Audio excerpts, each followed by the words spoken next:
Hello everyone, welcome back to my channel. আশা করছি তোমরা সবাই ভালো আছো, আমিও খুব ভালো আছি। তো নতুন একটা ভিডিও নিয়ে তোমাদের সামনে চলে আসলাম। তো রেডি হয়ে একটা জায়গায় যাচ্ছি বরের সাথে।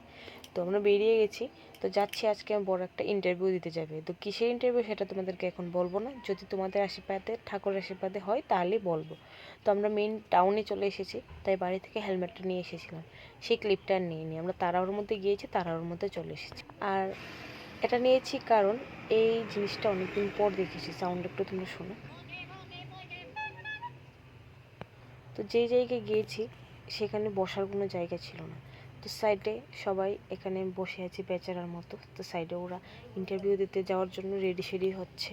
আর আমার বর তো অনেকটা আগে চলে গিয়েছে। ওর পরে যারা ছিল, তো আমার বরের পরে যারা ছিল তারা এখানে প্রিপারেশন নিচ্ছে ভিতরে যাওয়ার জন্য। তো আমার বরের ইন্টারভিউ দেওয়া শেষ, তো আমরা যাচ্ছি বাড়ি। তো বাড়ি চলে আসার পর দুপুরের খাওয়া দাওয়া কমপ্লিট করে আমার বর রাতের খাবার টাবার নিয়ে অফিসে চলে গেছে। তো ওর রাত্রি ডিউটি ছিল আজকে। তো এখানে আমি চুলটা নিয়ে ডান করছিলাম। তো দুপুরে খাওয়া দাওয়া শেষ, রাতের খাওয়া দাওয়া শেষ, এখানে ঘুমোতে চলে এসেছি। তারপর আসলাম কারণ অনেক টায়ার্ড ছিলাম। তো এখানে আমার বোন বলছিল তুই কোনো কাজ করিস না, তো আমি বললাম আমি কাজ করতে পারি।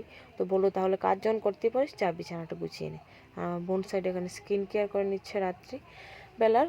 তো আমি এখানে এসে মশা টশাই ভালো করে গুজে ব্ল্যাঙ্কেট নিয়ে বালিশ টালিশ জায়গায় দিয়ে বিছানা কমপ্লিট করে ফেলেছি।